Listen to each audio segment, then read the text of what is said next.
We are really pleased and honored to have Tracy Wang over here with us. She's the Chief Comparative Effectiveness Research Officer at PCORI.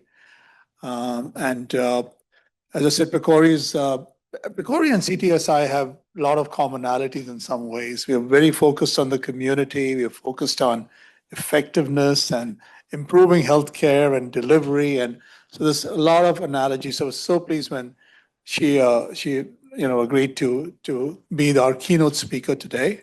I hope we have ample time for discussion later. So Tracy, be not surprised that we have a lot of questions. So let's make sure we have a good discussion following Dr. Wang's presentation. She's a cardiologist, a general cardiologist, which is also most important, and still manages to go for a few weeks every year back to Stanford to keep up her cardiology skills while working, of course, at PCORI. As we look at changing priorities at NIH, et cetera, I think PCORI is becoming more and more important. And I think there's greater and greater recognition of the importance of the kind of work that it supports. So welcome, and we look forward to your presentation. Thank you very much, Sanjay, for that lovely introduction. Is this on? Is there a button there? Nope. Yeah, on top. Right on top. Turn that on? Yeah. Excellent. Okay. Well, thank you very much for having me here. I've actually spent a bit of the morning here already speaking with a couple of smaller groups of individuals. I don't like standing behind the podium. It comes from a lifetime of being too short. And I'm a bit of a wanderer, so I hope you don't mind if I just kind of wander around a little bit as I talk. So it's been a very fruitful day for me so far. I've learned a lot about Buffalo, University of Buffalo, met some of your amazing staff and faculty members. I do think there is a lot of overlap in general between what the University of Buffalo is trying to do, as well as what the CTSA is trying to do in terms of our mission. I'm going to spend some time today talking about engaging patients and communities in clinical research to improve health outcomes. But before I do that, I am going to advance the slide first. I'm going to tell you a little bit about my background, because I think it's always helpful for you to kind of get some understanding of where I am, what I come from. So I've been a cardiologist for a very long time, but actually even before that, I was a basic scientist. Some of you who might be basic scientists know what it's like to spill P32 in a lab at 2 a.m. Been there, done that.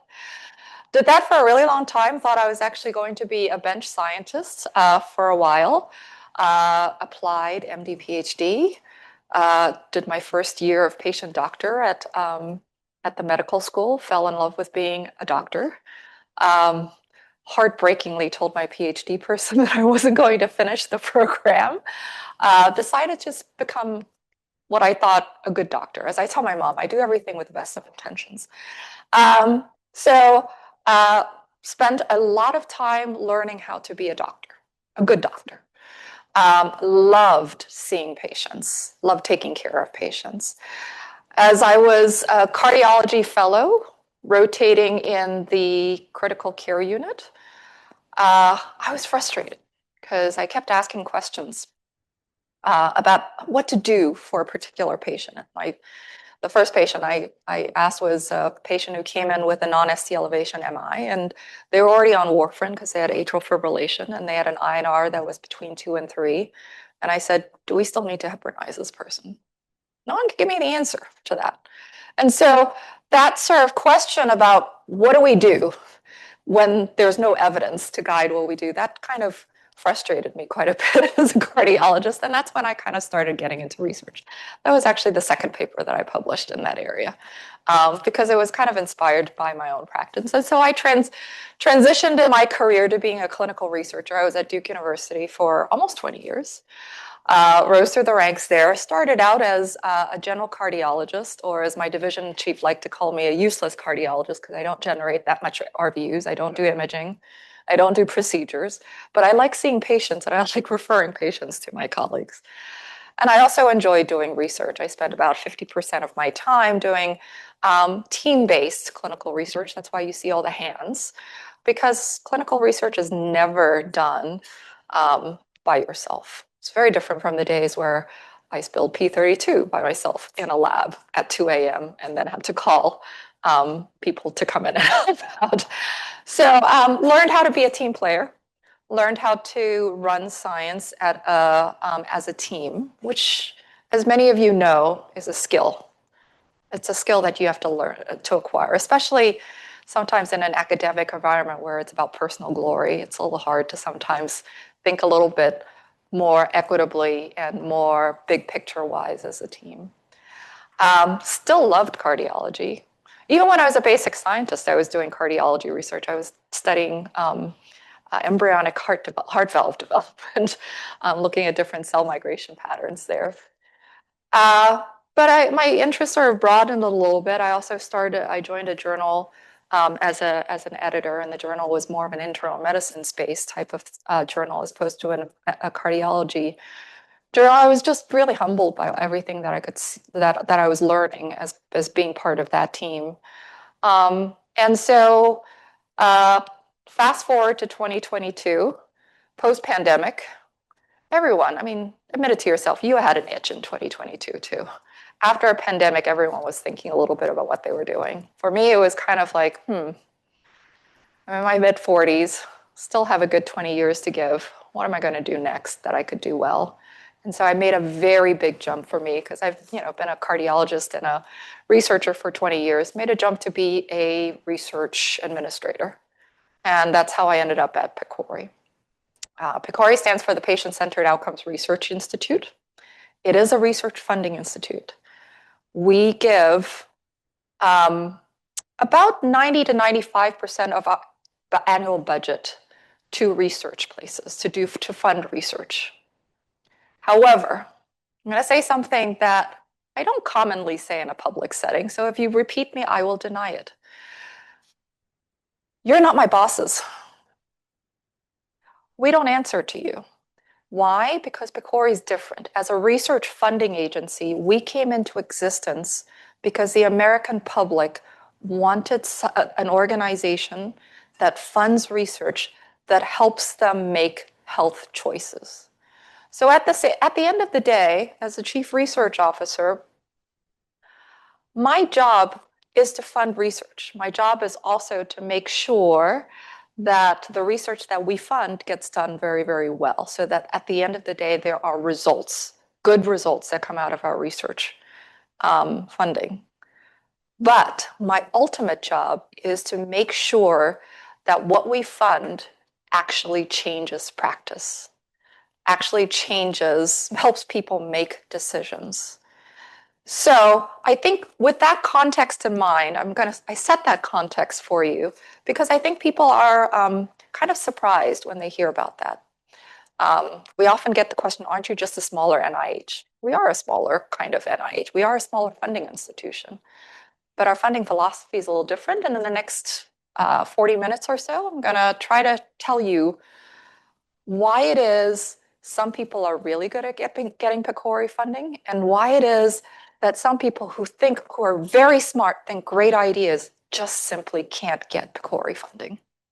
And it may be because there's a disconnect in terms of understanding what PCORI can and cannot fund. Okay? So with that, let's go. So what kind of research does PCORI fund? There is so much research types. Even within clinical research, there's a lot of different types of clinical research. We fund a sliver of it, and it's called Patient-Centered Comparative Clinical Effectiveness Research. What does that mean? Well, imagine you're Mr. Neo sitting in clinic, and you're being offered a red pill versus a blue pill. Okay. You want to know which one works better, and which one works better for someone like me.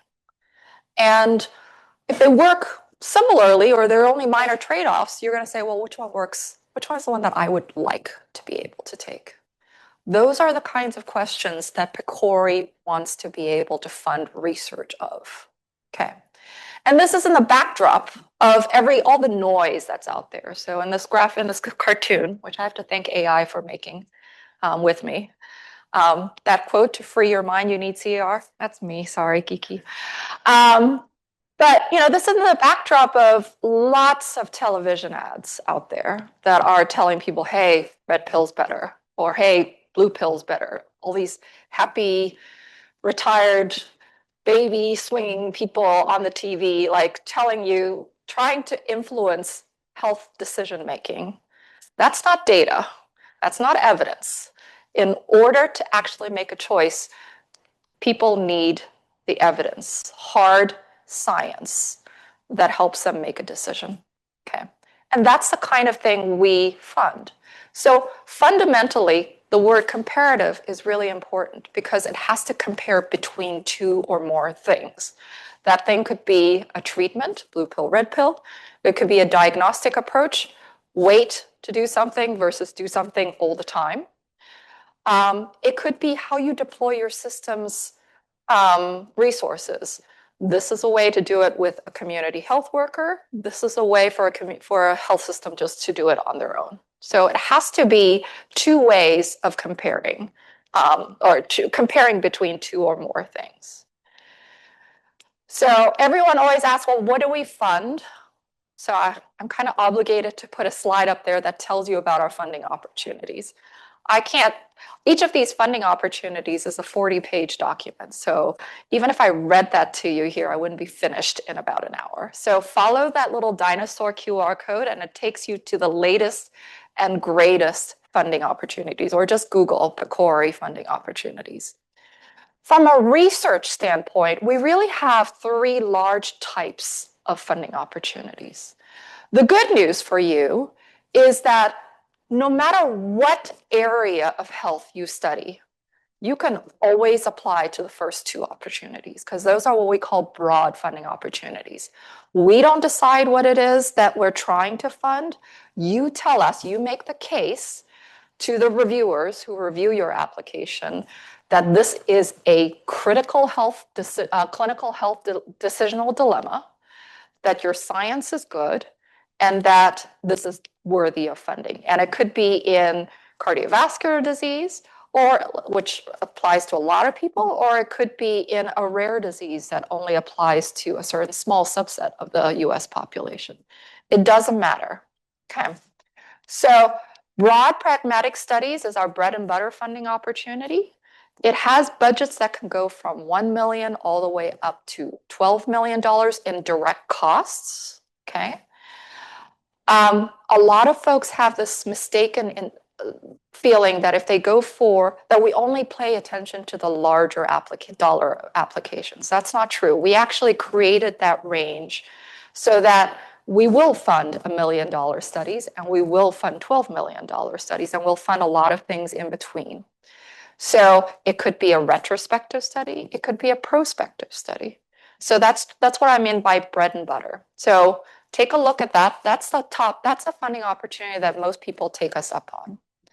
If you're very ambitious and you have a study that's going to be a large randomized clinical trial, and it's what you might consider high risk, high reward type of awards. The second funding opportunity is for you. That's our placer funding opportunity. Here you can have budgets up to $22 million. And this is one where we're not going to entertain the $1 million grant applications. These are truly large, high risk, high reward types of funding opportunities. They generally involve some risk. That's why it's a phased award. You've got 18 months to prove that you can get the research done. If you can get it done, if you can prove feasibility in the first 18 months, you get access to the rest of the $22 million. That carries you through the next 5 years. So that's the placer. And again, it could be in any theme, any clinical specialty, or no clinical specialty whatsoever. And all of our funding, all the studies we funded is publicly available on our website. You can always go and see what's been funded in any of these categories before. Now, the third category is because people like me, other staff members at PCORI are always talking to people. I'm talking to a lot of researchers. I'm talking to healthcare insurers. I'm talking to policymakers. I'm talking to patients. I'm talking to patient communities. Last couple of weeks ago, I was talking to a group of folks in Kentucky who make up the Samsungs and the LGs because they have a huge employee base there, and they're buying health insurance for these employees, and they're trying to tell us, hey, what are we getting for our money? Because they help fund us. And so we are always talking to individuals, and they're telling us across the entire US population, and they're telling us, hey, we are in desperate need of research in a certain area. And when those needs sort of bubble up, that's when we put out these topic-focused funding opportunities. So they generally don't repeat very much because it's generally sort of someone saying to us, look, this is urgent. We need attention in this area. And so we put that forward in terms of a funding announcement. And so you'll see those kinds of funding announcements coming every cycle out for us as well. But they don't really repeat, and they're generally very focused on a particular area. So our funding opportunities do change a little bit over time. That's why I'm not going to go into detail, but always go to the website, always look at these. In the last year or so, these are the topic areas that our community is telling us they need more research in. Now, these are very broad areas. So we will continue to, they kind of generally point to an area, and then we go and have more in-depth conversations with people to see what they want, what they need. And then we'll put out funding announcements that are generally a little narrower than this. But if you happen to see your area reflected in that, good luck.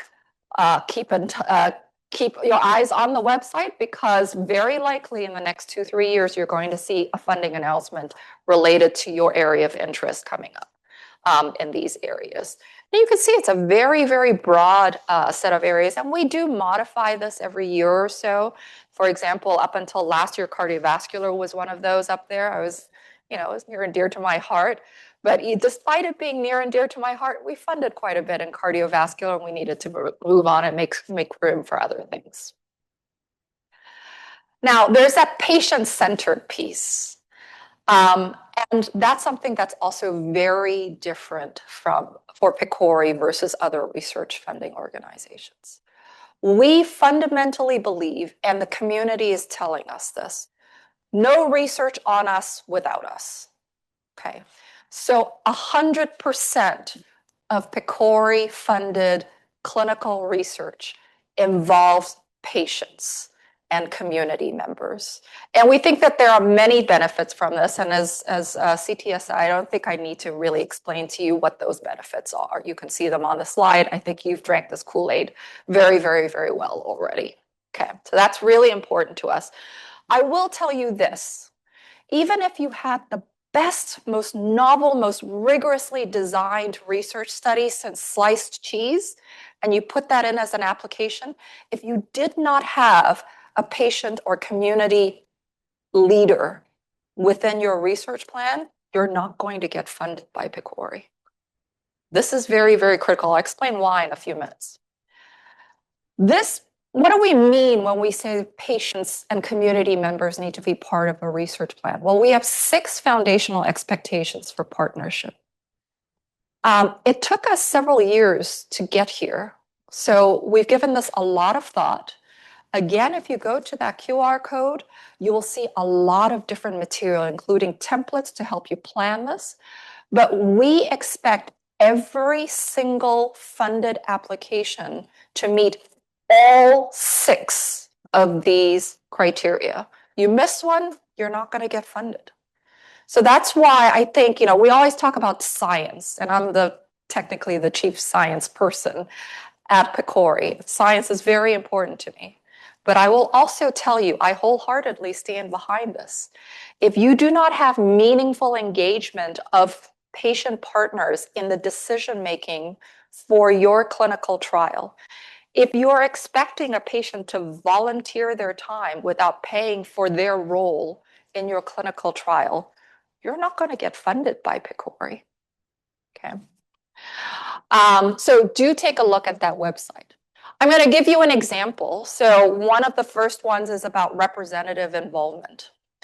And pay attention to the last bullet on the slide where it says avoid tokenism.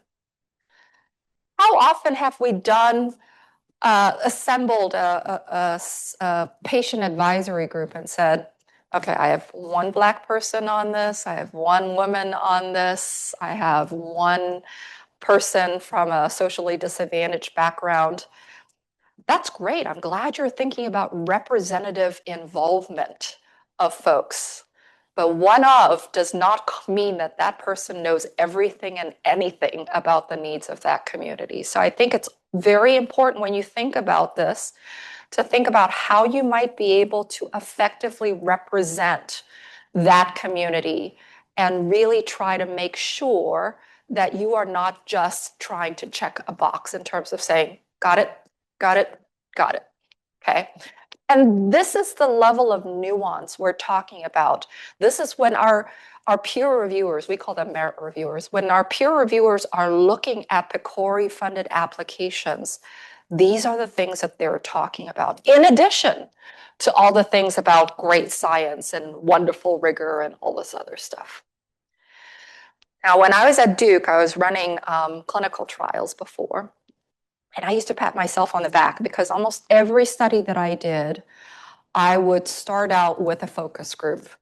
And I'd assemble several members from my community and I'd say, hey guys, what do you think about my research plan? Hey, that's not good enough. In PCORI speak, that's not good enough. That is on the left-hand side, getting input. What we want, the further to the right you go on this slide, the more likely you're going to get funding. We want collaboration, two-way discussions.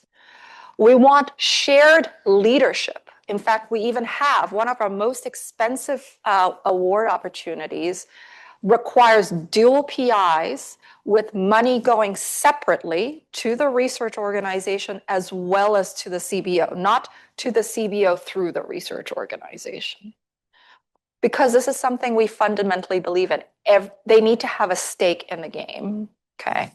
So the further right you go, and we do fund things in box 2, box 3, and box 4. I will tell you, I think I've been at PCORI 4 years. I've never seen us fund anything in box 1 anymore. So I can share my dirty secret. I applied for PCORI funding when I was a Duke cardiologist. I didn't get it.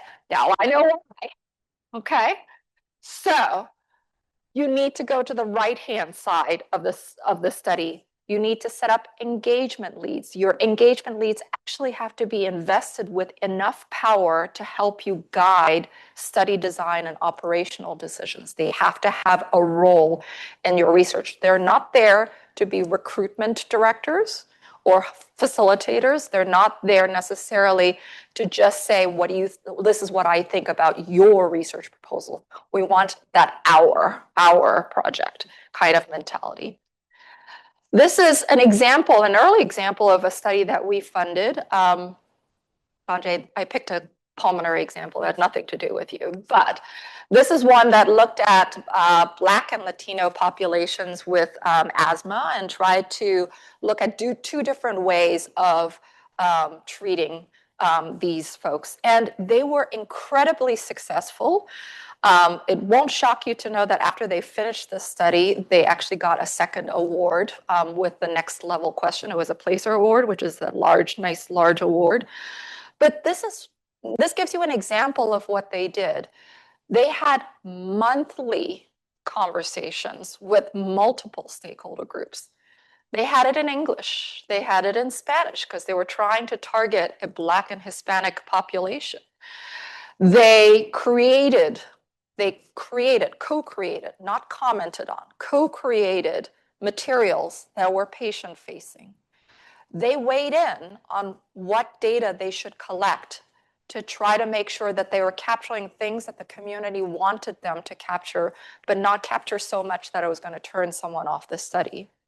They figure out a way to deliver the intervention to make it user-friendly to the patient as part of routine lives.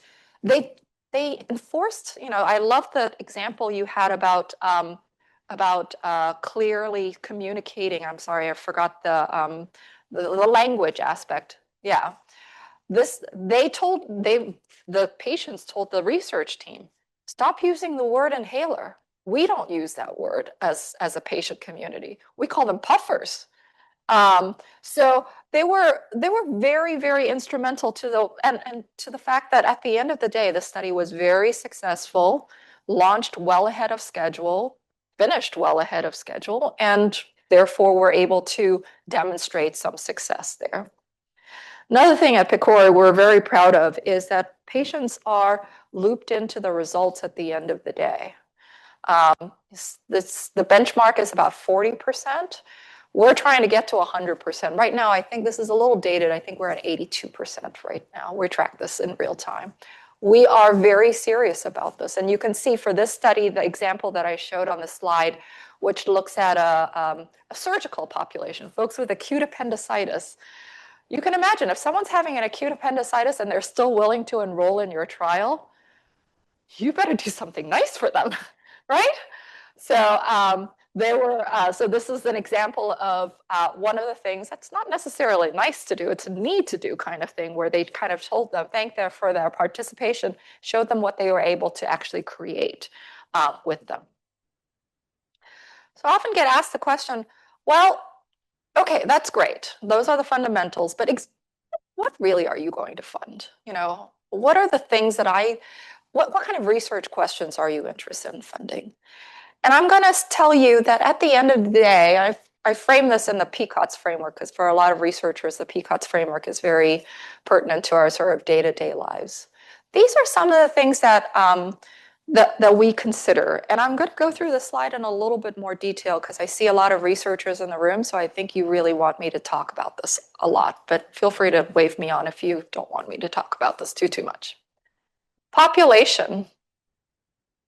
We want to make an impact. So low-hanging fruit to make an impact, populations with high prevalence or incidence of the disease, populations with high burdens from the disease, populations with a lot of practice variation, where either someone's not sure or we just simply cannot deliver the same level of care, same quality of care, and populations for whom there is so little information that they desperately need those information. Okay, so if you want to overlay, for example, a particular demographic group on top of that, think that these parameters kind of give you some sense for how you want to state your research question, right? This could also be in a particular geographic area versus a broader geographic area. So I think these are some of the things that gives you the, when you look at our website, you'll see that we fund things that are in all comers. And then you'll also see, hey, here are some studies that are, for example, done in Black women only. Because they were able to make these kinds of arguments about why there is a clinical decisional dilemma in that particular population. Okay. Interventions and comparators. This is a tough one, because PCORI is not the NIH or any other research funding agency. PCORI came into existence about 15 years ago because people said to their congresspeople, and congresspeople put this into a law, that basically said, look, there are lots of choices out there. We need to figure out which choice is the right thing. So by lots of choices out there, that's basically saying to us, these are choices that have already been approved to be choices as part of day-to-day care, meaning they've already had established efficacy, or nobody knows. So half the population's doing it one way and half the population's doing another way. That's widespread use. Those are kind of the criteria. We don't fund efficacy studies. You won't see us funding too many placebo-controlled studies. We do fund some of those, and they're usually for a very critical reason. We are basically funding research that helps people make a choice between two or more things, okay? And those are two things that they probably would have had to make the choice amongst if they were sitting in a doctor's office, or if they were a healthcare health system trying to make a decision knowing what payers are going to cover. Does that make sense? This is very, very important. For widespread use, you can't just say, I think it's in widespread use. That's not going to cut it.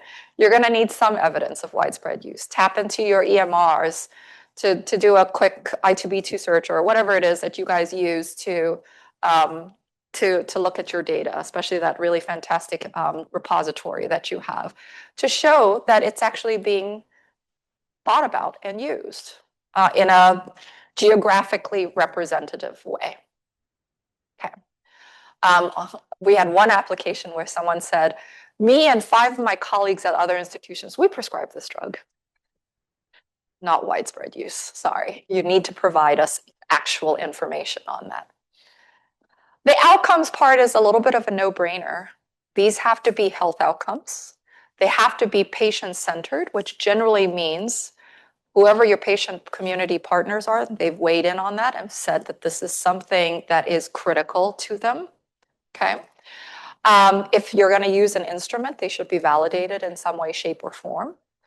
We prefer not to fund studies that are done in a laboratory setting or very sort of controlled setting. Almost everything that we do is comparative effectiveness, which generally means some degree of messiness. It has to be real world.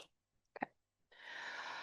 We do want to make sure that the research results we have at the end of the day are rigorous, which means there has to be methodologic standards guiding this.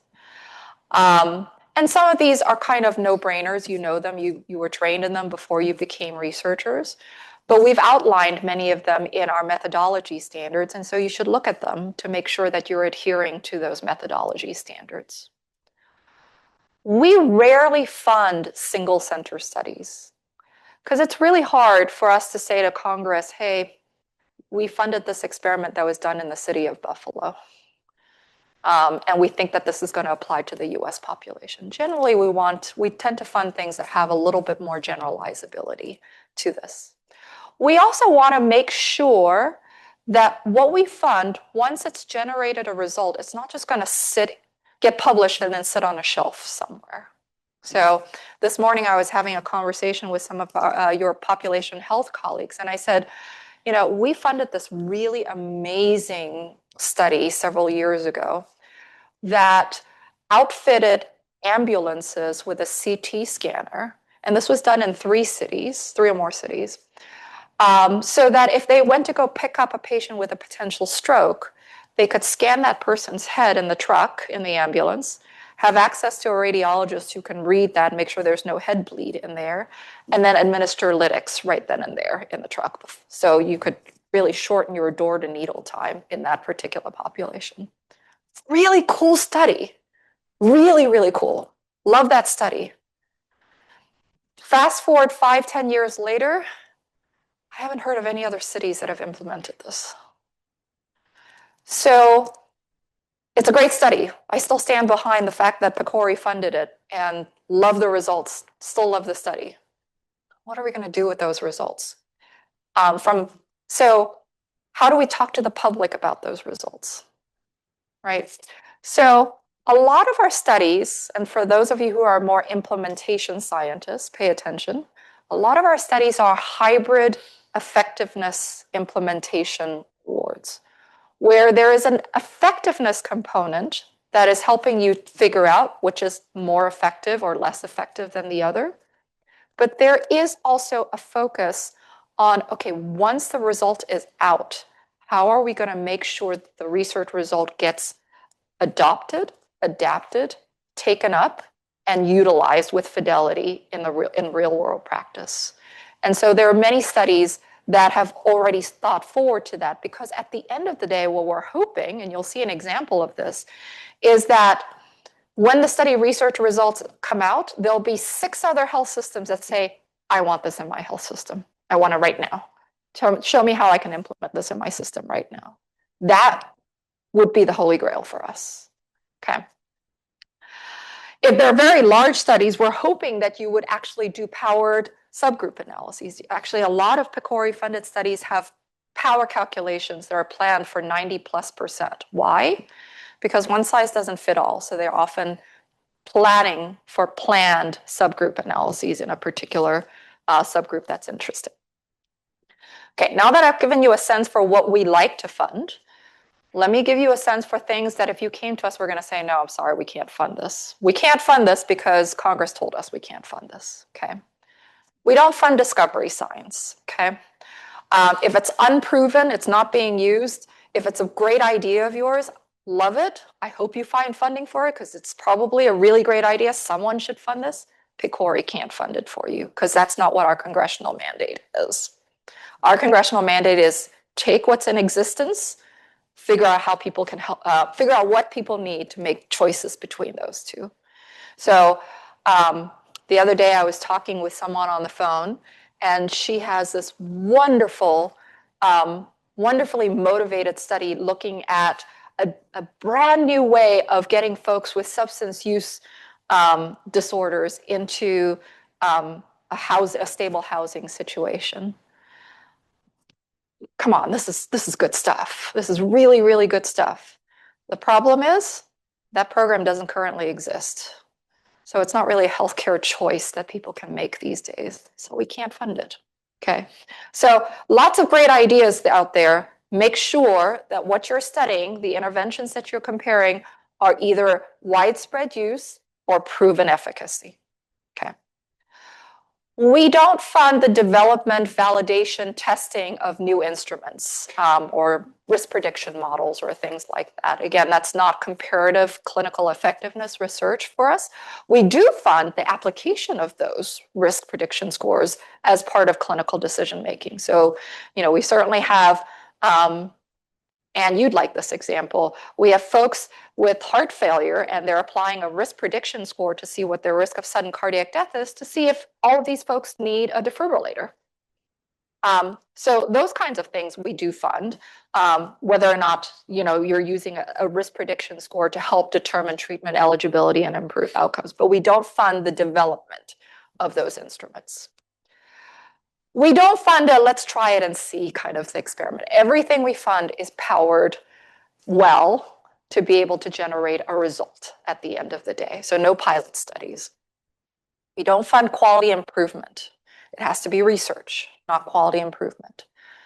We don't fund epidemiology, just seeing how patients do over time.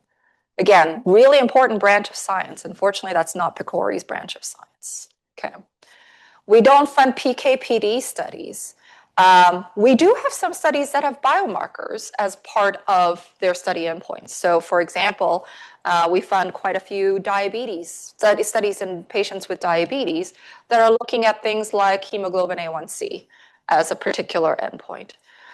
We funded another study looking at a marker of kidney disease progression that's commonly used in practice. But that study also asked if they could measure some other biomarkers that are more laboratory-based investigational biomarkers, and we said, no, I'm sorry, we can't fund that.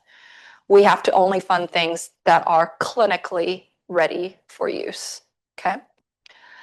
Many of us who know PCORI from when we got started know that we were told very, very, very, very, very clearly we cannot fund any cost-effectiveness analyses at all.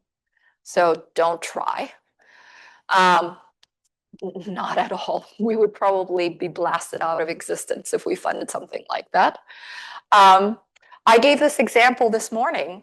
We can't really, if you have more of a policy interest and you said, hey, I'd like to compare the health policy in Massachusetts versus the health policy in New York. We can't do that because we're not allowed to fund comparative policies. But if health policy in Massachusetts, for example, gave pregnant women earlier access to a GYN care, OB care in their pregnancy, whereas the health policy, and I'm making this up, in New York doesn't give that access, then you can still do a natural experiment type of comparison between these two health policies. But the question isn't which health policy is more effective. The question is, does giving earlier OB care to a pregnant woman result in better health outcomes. Do you guys see the distinction there? Okay. Kind of the same experiment, different ways of framing that. So I just kind of wanted to give you a little bit of that nuance here. Okay. So these are the things we do not fund. Okay, so people don't always believe me when I tell you that our applications require patient-centeredness. And so I like to give you a sense of sort of our review.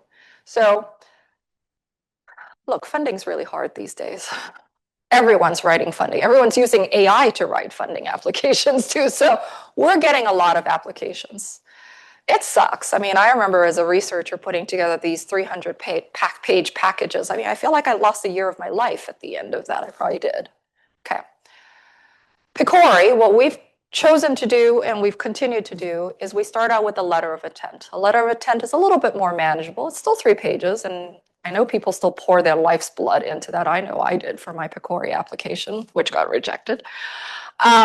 And with that LOI, we will give you a yes, no, you can proceed to the application. So if it's no, that sucks, but at least you didn't have to put together 400 pages to be told no.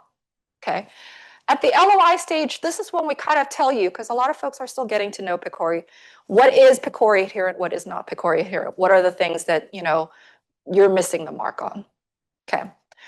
Once a full application comes in, that we have 900 reviewers working with us every cycle. 900 peer reviewers working. That's give you a sense for how large this application volume is, okay? You'll be surprised to hear this.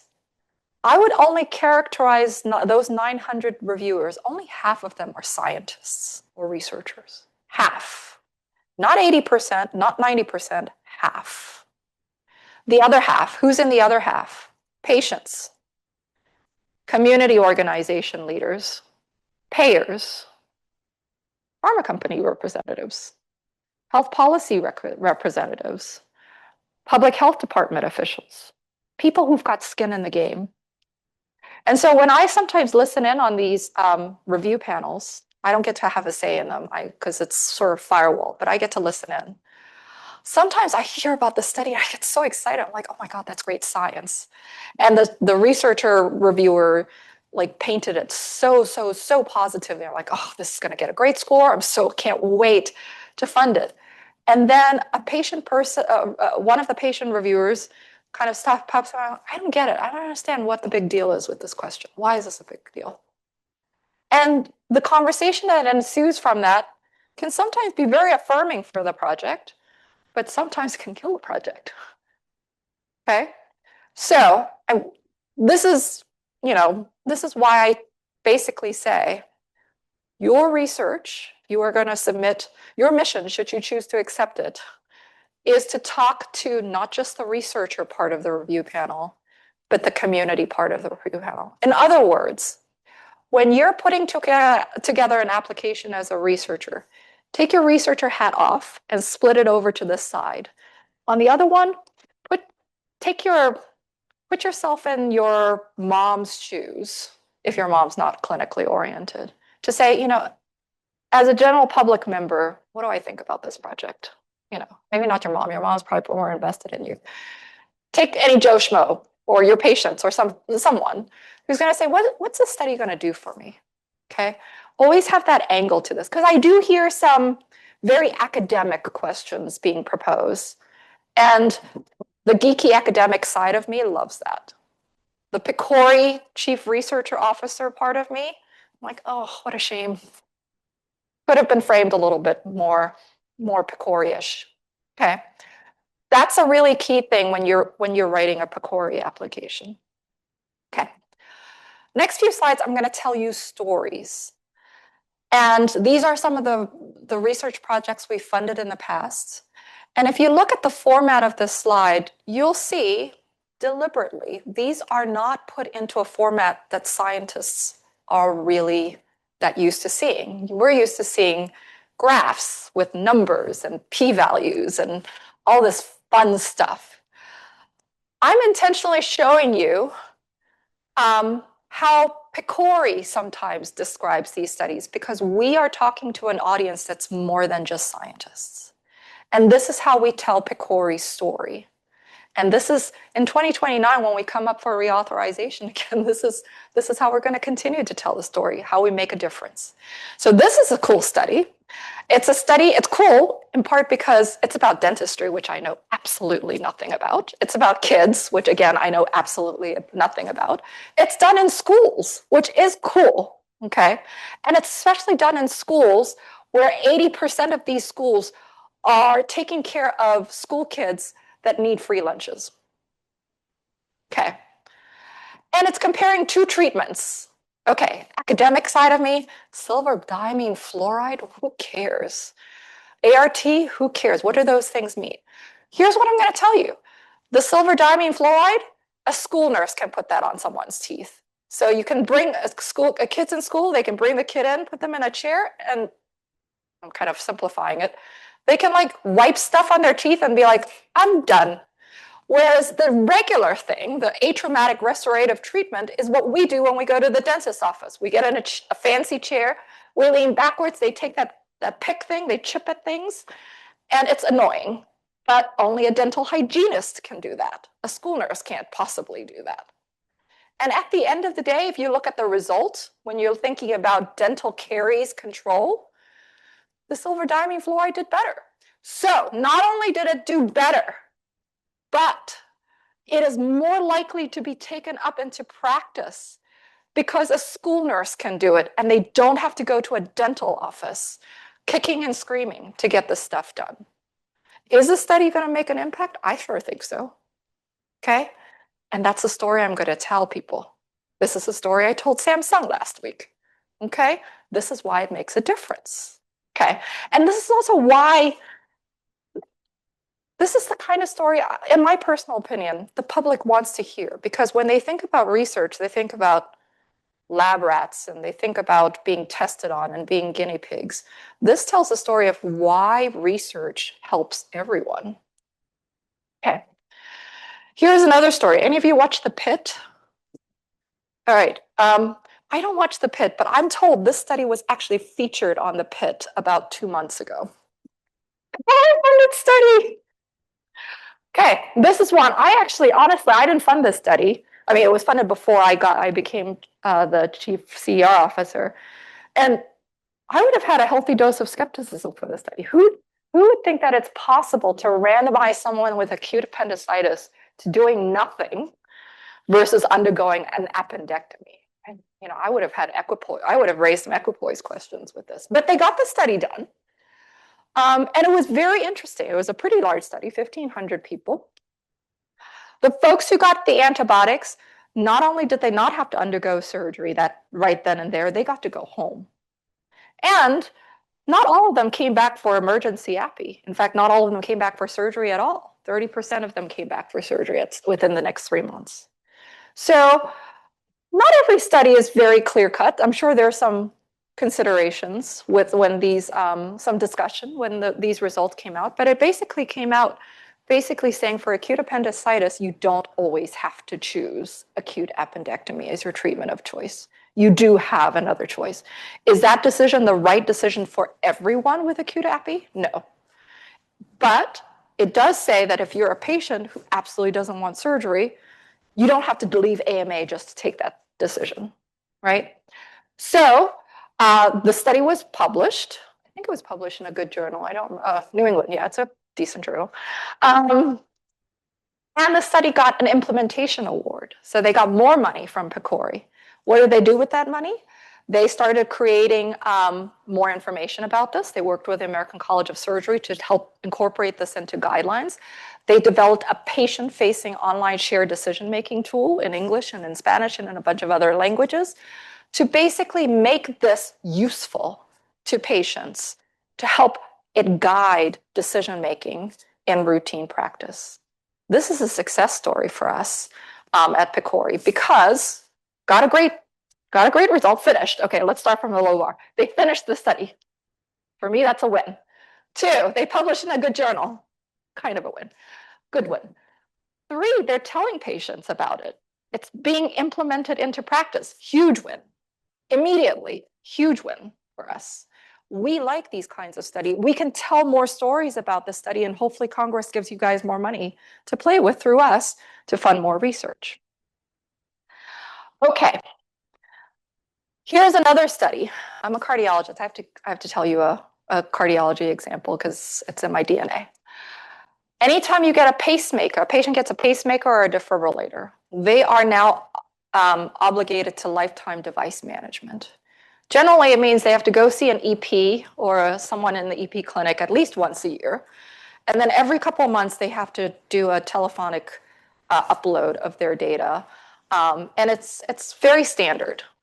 It uses a lot of resources, actually, because, health system being the health system, we can't really take data unless we plan to do something. Otherwise, we're liable for this. So you can imagine clinicians probably aren't terribly happy about this.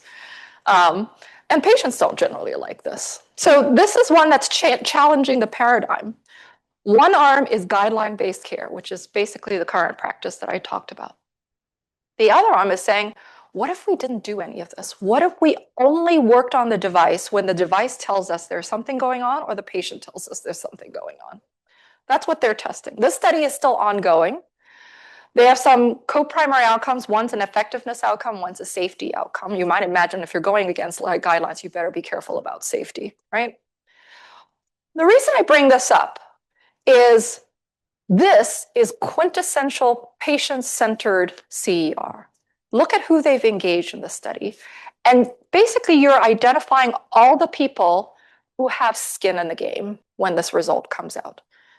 So device manufacturers, it's kind of like those drug labels. They have to tell you everything. They have to disclose everything because if they don't, they're going to get sued. So they're at the table because we're changing the instructions on how to manage the devices that they're selling, okay? Professional societies, they write guidelines. They have to be at the table too. FDA, if you don't do what the FDA says, you're SOL. So they have to be at the table as well, okay? Payers, they're paying for all these visits. They're paying for the storage of all this information. They're at the table.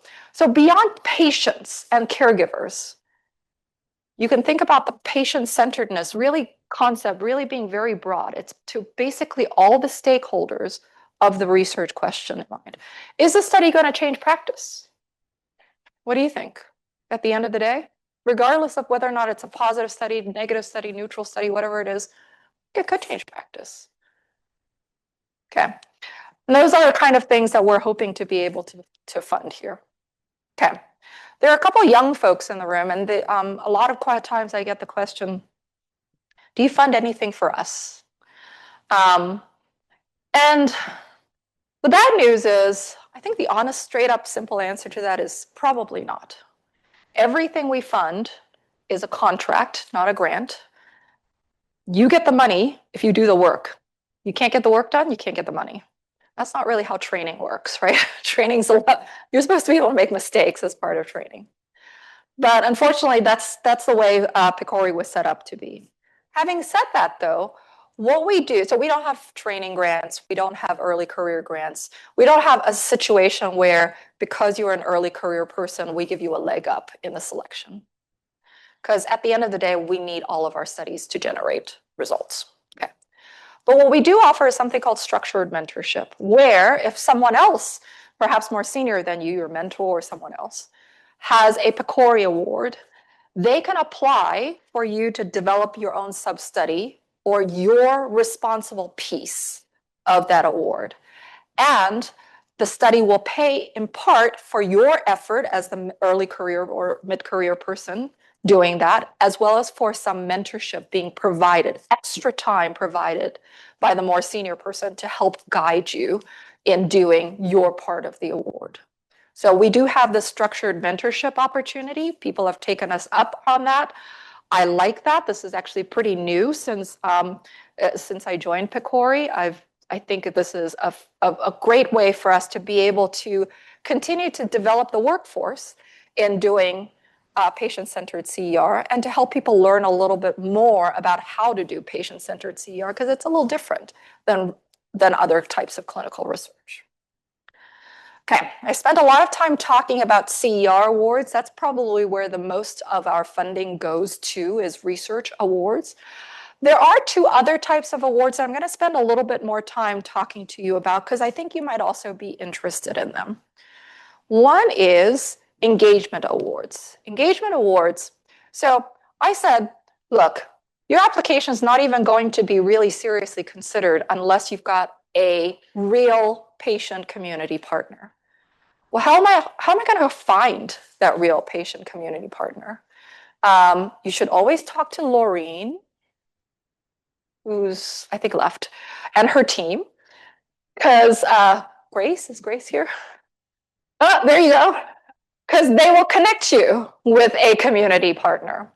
But what if you still have trouble finding a community partner? Well, you could do this on nights and weekends and hope that whoever you're talking to is also similarly willing to donate time for the chance of getting some research award. Or you could come and try to find one of our convening awards or our capacity building awards. These are smaller amounts of money, smaller durations, but they're trying to help you prep for a CER. Okay. And sometimes you need that money because maybe you want to do a convening. You want to get everyone together, have them hash out their ideas. Maybe this isn't a one-on-one kind of conversation or a series of one-on-one conversations. So these are some really important awards that I think could be helpful to you as you think about a CER. On the flip side of things, once a research result is done, some communities and some researchers want a way to actually put this into practice. And sometimes a little bit of funding can help get this into practice as well. And so we have dissemination and implementation projects. The first two are limited competitions. It's basically for the folks who did the research to say, okay, now how do you get your research out there? The last is sometimes we fund some really incredible studies. And PCORI says, you know, it's a shame if no one takes this up. So we will sometimes nominate some of our research studies that we funded that are completed already, and we open it up to everyone. And everyone can have up to potentially $1.8 million to try to figure out how to implement it into a broader set of systems. So for example, we funded this group of investigators to look at cancer patients. So these were patients with metastatic cancer. The research studied two ways of following these patients. One is the usual way, which is people being seen in clinics. Okay. The other one is they developed a electronic weekly symptom monitoring system, embedded it into their EMR, and they compared these two ways, and they found that the symptom monitoring approach, that electronic approach, ended up with patients who generally felt better, and they were able to avoid ER visits and hospitalizations from that. So seems pretty darn good. Problem is, how many folks can really implement inside their EMR a electronic symptom monitoring tool? So we put an open call out there. 9 health systems signed up for the call and got funded. You can see all the states that they're involved in. Some of these are FQHCs, so they're low resource settings. They're training 3,000 staff. I believe both Epic and what's the other vendor, Cerner, are partners in the study as well, so that they can more routinely add this as a module to electronic health records. Ultimately, it's going to touch about 230 clinics or so, and it's going to touch about 70,000 patients. Not a bad investment for $1.8 million times 9 for us, because we are getting our results into practice. And and just so you know, it's not just we're giving them money to implement that. We're also hoping that they demonstrate improved patient outcomes as a result of that. It's not research, but it's basically looking at the outcomes of implementation. Okay. All right, I'm going to end here. I can't possibly cover everything and anything under the sun for PCORI, But I am still going to point you to that website that I gave you that little dinosaur QR code to, which gives you sort of where our funding opportunities are. It's up there in text. I have a division of almost 80 individuals. They're amongst them, there are doctors, there are researchers, there are PhD trained, MD trained, master's trained, many other degree trained folks. There are some who've worked in healthcare settings for a very long time. There are others who came out of grad school and just really want to do research grant work. They are smart people and they're very helpful people and they love talking to people. They're mostly extroverts, not like me.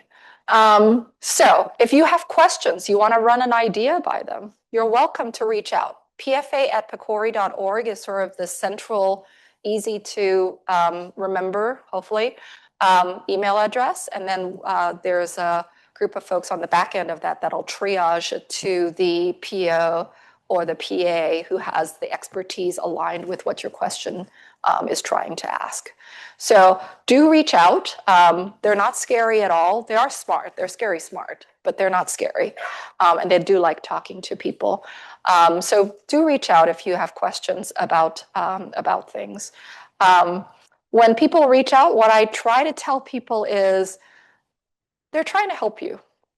If they're telling you that this isn't PCORI material, they're really actually trying to help you. Don't be too disappointed by that. Because there's just a small sliver of what PCORI is able to fund in the wide spectrum of clinical research. So, like I said, it's not always the best news that you get from a PO, PA, but it's pretty real in terms of saying, should I waste my time continuing to do something which is not going to yield something productive at the end of the day? So do keep that in mind. And be nice to my staff too, because if you're not nice to them, they're not going to be nice to you. No, just kidding. Okay, let me stop here. Did I cover what you were thinking?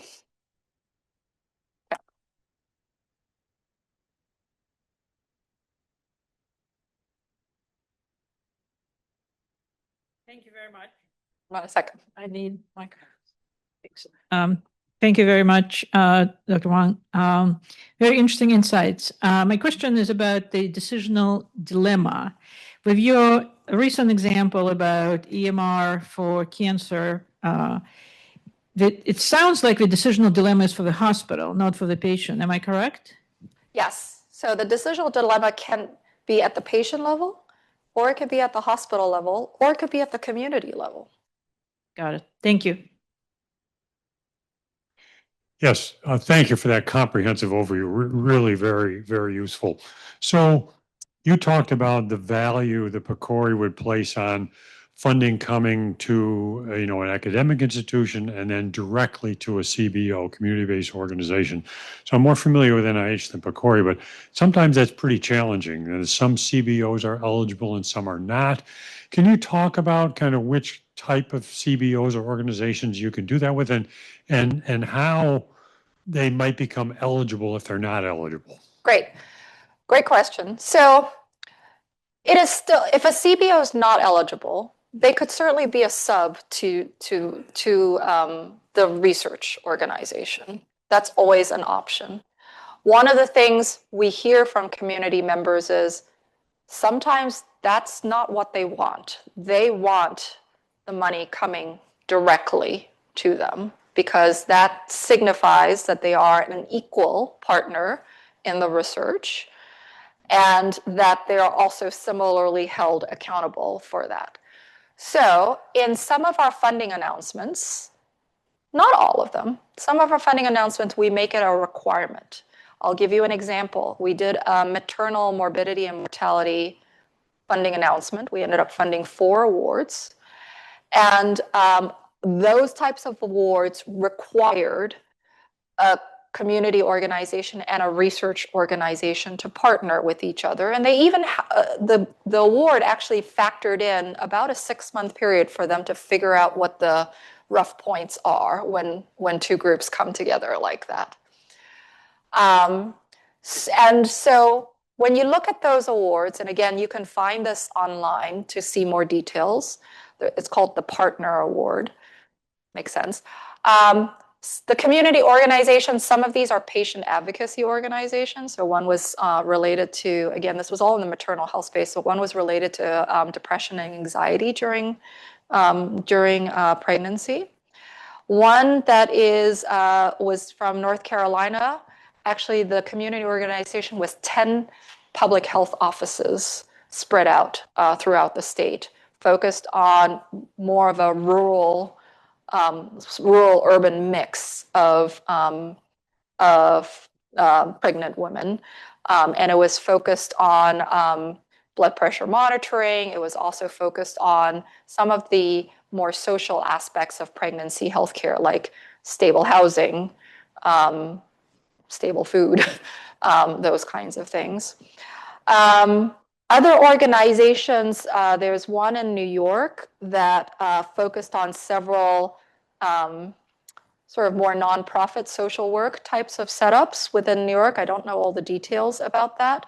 That was, again, looking at the primary endpoint for that study was on gestational weight gain, to make sure that pregnant women were having healthy weight gains during pregnancy, but not gaining too much weight also during pregnancy. So it was focused a little bit on healthy food and prevention types of interactions within the sort of New York City inner city type of setting. So those are some of the examples of community organizations that can take direct funding and wanted to take direct funding. If a community organization cannot take that, then unfortunately the partner award opportunity would not be eligible, but that was a special topic focused one, so that doesn't always come around very much. All of our bread and butter, other types of funding announcements, they can be a sub to the research organization if they choose to be.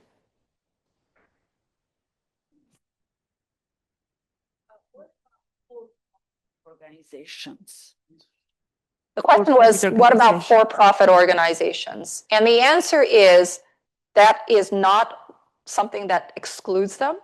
There would need to be very clear conflict of interest management practices that is spelled out up front.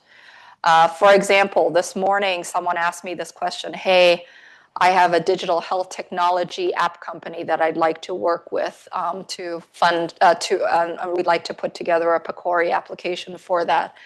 And I was kind of like, you know, the job of PCORI is not to fund the research for X company to promote their product. But if there is a translatable concept behind that digital health technology that's generalizable beyond that company, and you wanted to partner with company X to be able to deliver that, you are welcome to do that. We fund contracts, not awards, but not grant awards. And we do have lots of examples of co-funding. So for example, some of our studies, the intervention is provided by a company that's donating drug or donating a device or something like that. That is possible. It is very possible. What is very key is you need to make sure your COI is spelled out completely. So you can imagine if someone really has skin in the game, they cannot hide the results or steer the analyses in a certain way to suit their needs. You would need to be very upfront in being able to say they are excluded from these kinds of decisions in your study leadership plan. Thank you. So I'm from the School of Dental Medicine here. Very happy to see that you use an example. I apologize for saying what I did. I don't understand dentistry at all, so hopefully I didn't mischaracterize anything. You did great. I was happy because dentistry has not been funded heavily by PCORI. What you mentioned is one of the 4 studies that have so far been funded. So I have a lot of questions, but I would just ask 2.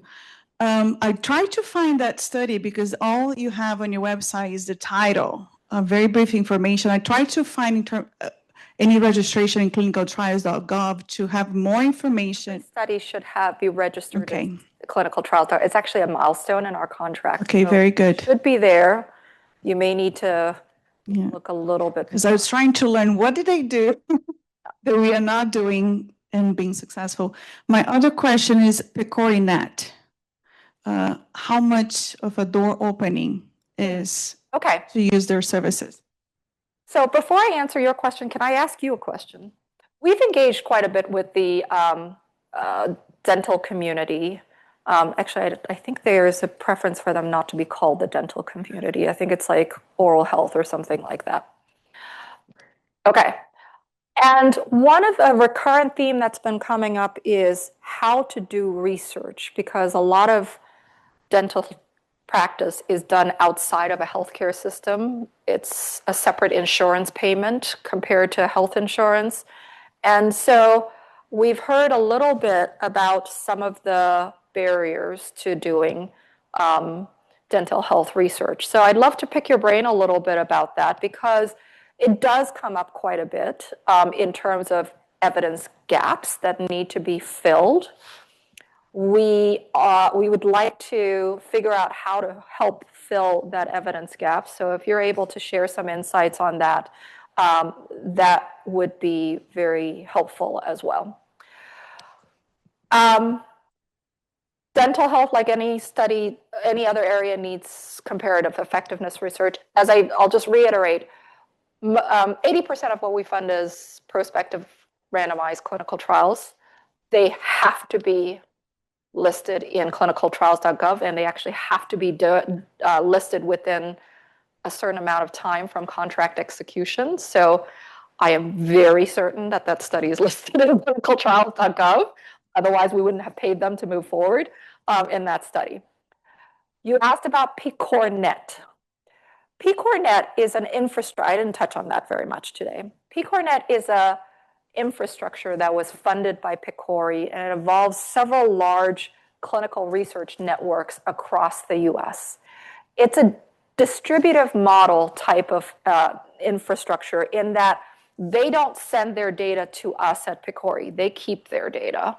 What we do is when there is a desire to use their data, we distribute that request out to those centers to be part of a research study.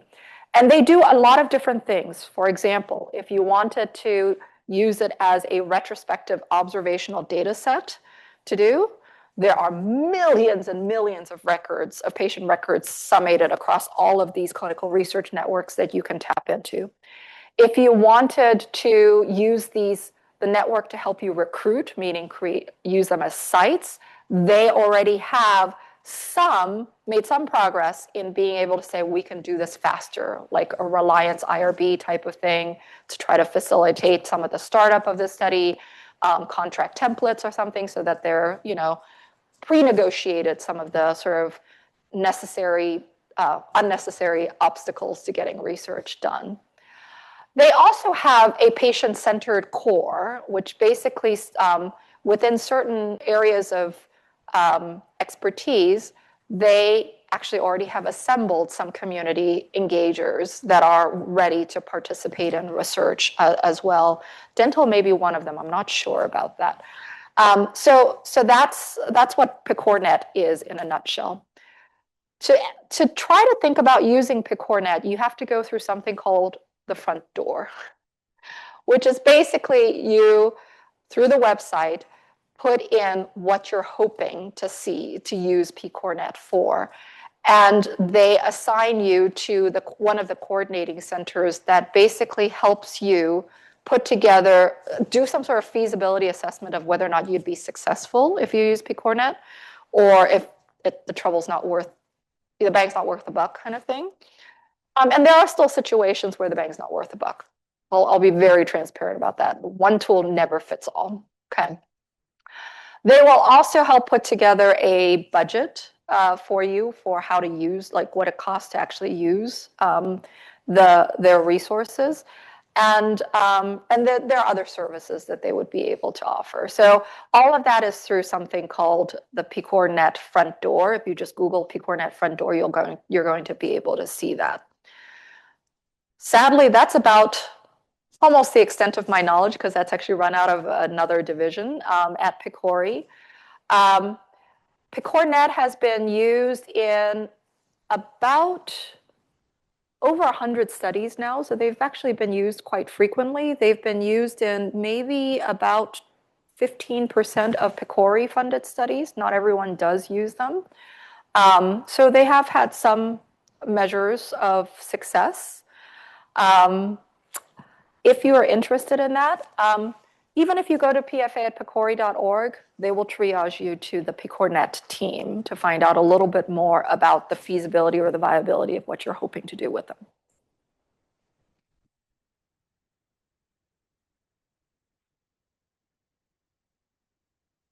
So, I mean, you're independent from the NIH, but the whole question I have is how's the whole kind of environment of what the new priorities for the current administration is? How's that affected PCORI's goals and strategic priorities? Great question. PCORI is an independent nonprofit. We're not a federal agency. Okay, so that already makes me happy. So about half of our funding comes from the federal government. So we are part of the budget. It is, and I'm not a big politics person, but it's a mandatory spend, not a discretionary spend type of thing. So in order for them to not fund PCORI, they would have to change a law to no longer fund PCORI. The other half of our funding comes from health insurance payers. So for a large health insurer, every single person that they cover, something like $3.50 gets paid into a PCORI trust fund, which then funds our research. Okay, and so that means that we're kind of federally funded, but not completely federally funded. Do we mimic a lot of the policies that are happening in the federal agencies? We do, because it's never a good idea for us to be like, oh yeah, we're better than NIH because we have the freedom to do X, Y, Z. That's a perfect recipe for us getting in trouble. So we do follow some of the same guidances as the NIH. But our missions are very fundamentally different. NIH is very much about the broad swath of science. Ours is very much geared towards patients and communities and what they need. And so that's part of the reason why I showed you the things that I did today, because in part, this is what researchers need to know, but it's also in part why how the public knows what PCORI does and why it's different than any other federal agency that funds clinical research. So over the last couple of years, like any other funding organization, there have been changes. And you may or may not know this, PCORI's life cycle is on a 10-year life cycle. So once we're funded, about 10 years worth of funds are allocated for PCORI, which makes my job great because then all I do is spend money. I don't have to make money, right? But over the 10 years, we will shift our strategy depending on because a lot can change within those 10 years to see what does the community need, and we try to address that need. This is also the reason why I don't just sit in my office all day in front of a computer. I'm out there trying, and my staff are out there talking to people to say, what do you need? How can we be helpful? How can we serve our purpose, our mission of funding patient-centered comparative clinical effectiveness research? So yeah, do strategies change from year to year? They do shift a little bit, but our overall mission of funding patient-centered CER, not changed. Not changed at all. That's good to hear. So you've been spared the executive tyranny. That's the word I heard today morning. I mean, I get paid every day, which is always a bonus. I don't get furloughed, another bonus. But I would say that it's safe to say that no one feels completely confident about the future these days. And I would be lying if I said, oh, PCORI feels fine. Can I ask you one more question and then we'll close? When we wrote the one PCORI, we did the full proposal, which was very difficult to get the payers to the table. I mean, in the sense of, because they were scared that if they came to the table, became part of our committees and all, they would be tied down by saying that if our intervention works, they'll pay for it. Yeah. So that was a real challenge, and that became part of the criticisms we had. I think, none of them is meant to, so first of all, there's that tokenism concept. What one payer says is what one payer says. It may not actually represent the entire payer community. So that's one area. The way the question is generally framed in these sort of engagement types of meetings is, what kind of evidence do you need to see to help influence your decision making? It isn't necessarily saying, if we do this, you will change X. It's basically saying, what do you need to see in order to be able to think about this? Or more importantly, what do you want to not see? Let's not put out the right way. Basically, how can we do things wrong for you to ignore the results of the study? You want to avoid those kinds of things. So I think that's why the stakeholders need to be at the table. It's the same reason why you have to have clinicians at the table. If you design the study in a way that's completely out of sync with how clinical practice is done, the results are going to be useless at the end of the day as well. So I think that same standard is held to clinicians as it would be to any other stakeholder, whether it's a payer or a device company or anything else. And so it has to be comparative between two established treatment in the community. Established or widespread use? Yeah. Yeah. And but was it possible, after comparing the two treatment, to adopt an adaptive design? Oh yeah. Where smart designs that are proposed as a study design. So yeah, there are studies of sequential assignments, for example. We see that, for example, in a lot of our pain type of research. We also see that in a lot of our, I'm thinking of a rheumatoid arthritis type of study where first-line therapy doesn't work. What's the next sort of treatment option type of thing? So yeah, there are some smart designs as part of this. Study was smart design. Surgery versus antibiotic. Antibiotic fail, you still have surgery. It's not, yeah, I mean, there is crossover. I would probably characterize that perhaps more as crossover than a smart design. I haven't read that paper in a long time, but I don't think it was a smart design study. I could be wrong, though. You might be right. Yeah. So, I mean, there are different designs that come in. We also have stuff that is sort of traditional statistics. We have stuff that's sort of more Bayesian statistics that's sort of predicated on a pre-possibility type of thing. So lots of different things. Our reviewers are very savvy. We also have methodology reviewers as part of our review panel as well, because again, my job at the end of the day is not only figure out how to spend the money, but also making sure we're getting something from it at the end of the day. So if it's not rigorous, it's not going to do it for us at PCORI either.